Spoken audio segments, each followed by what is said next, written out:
I'm Wayman Guilbeault, a board member of the Detroit Regional Convention Facility Authority and the chairperson for the Capital Improvements Subcommittee. And I'm Gary Brown. I'm the owner's representative for the capital improvement projects here that are going to be ongoing over the next 30 months. Many of the improvements that are going on right now are back of the house. So we'd like to show you a lot of the improvements that are going on and will not be intrusive at all on any of the operations going on. And we are excited to take you inside today and to share with you just what's going on.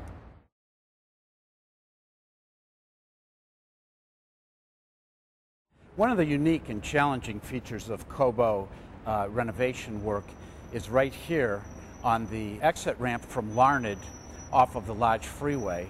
The interesting challenge is what you can see in the ceiling here is the sprinkler system. These sprinkler heads have deteriorated because of the salt spray and a lot of the traffic corrosion that has happened. They need to be replaced. The secondary problem is these are in a freezing area, so they have to be installed as a dry pipe system. That means the pipe cannot have water in it during the winter, the worst days of the winter. We've coordinated with MDOT, and we are now replacing the heads at night, so you won't see this, so that we don't interrupt any of the ongoing operations and the exhibits and the customers at Cobo.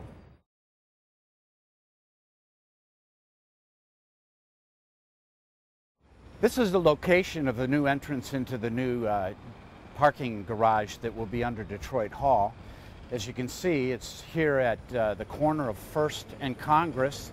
It's accessible to much of the area, the freeways, and also the north side of Cobo facility. However, it's utilitarian in that it can be used for many other activities in the downtown Detroit area. And we're going to install in this area a 500-car parking space.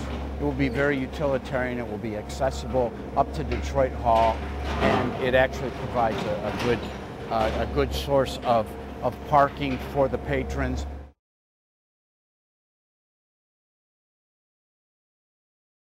What you're witnessing now is our true expansion. This is the expansion of our exhibit area. We call this the Open Wing Hall, and we're adding 25,000 square foot of exhibit space. One of the things that we're doing in this new expansion is to add installation. Installation is part of our overall green initiative. Understanding that Cobo was built back in 1960, and we didn't have the understanding at that point of how important it is to insulate. We're doing it as part of our green initiative, and we're moving forward with the far more energy efficient building.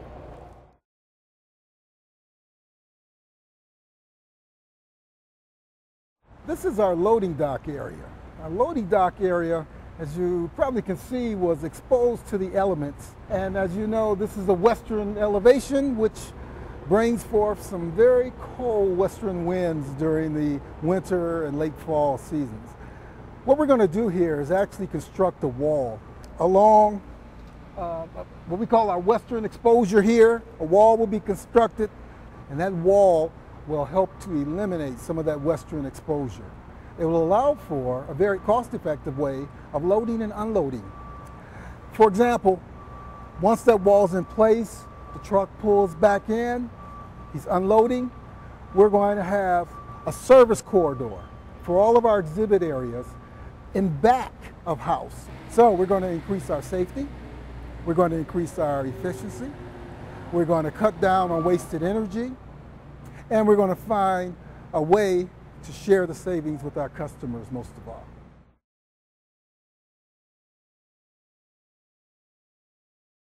We're now taking a ride on escalators number 7 and number 8 of our 12 new escalators, transit grade, capable of handling high traffic. And you'll find these types of escalators in airports and subways. They're highly efficient, they're energy efficient, and require a lot less maintenance than some of the escalators we've had in the past.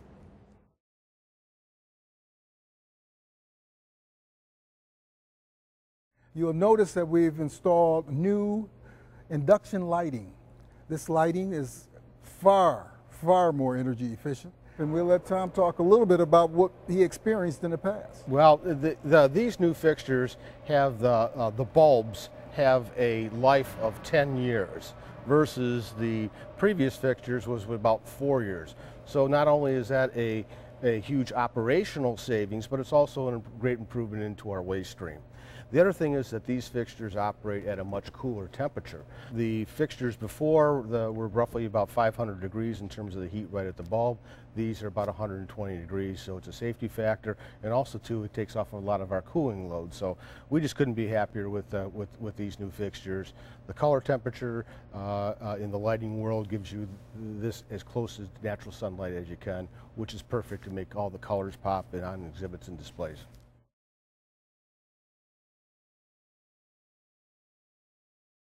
Well, behind us, you're seeing our adjusted air wall system. And this is an example in our retrofitting project here where we were able to redesign and update the technology that controlled these lift walls to today's standard, and it allows us to operate more efficiently. Roughly, in terms of just operating this whole wall that separates two exhibit halls, we have changed the man hours needed to do that from roughly 20 man hours down to less than 8 to control all these walls.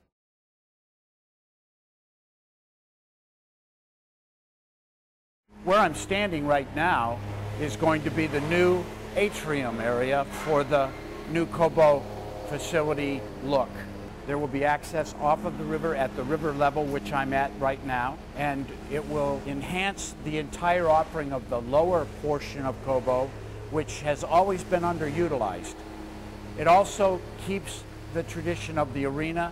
One of the things that's been very important, I believe, is for people to understand, we're not demolishing Cobo Arena. We're reusing it. We're adaptively reusing it. We've come up with some creative ways to make this into a great utilitarian component of Cobo Center. The difficulty is what you see behind. There's a frame-out demolition going on. It preserves all of the structure of the building. It preserves the shape of the building. However, inside, much of the interior has to be removed so that the new ballroom floor and the new ballroom ceiling and all of the features that are going to be put in can be installed. The project is on time and within budget, and please, if you have any questions regarding what's going on here at Cobo, please refer to our website and contact us.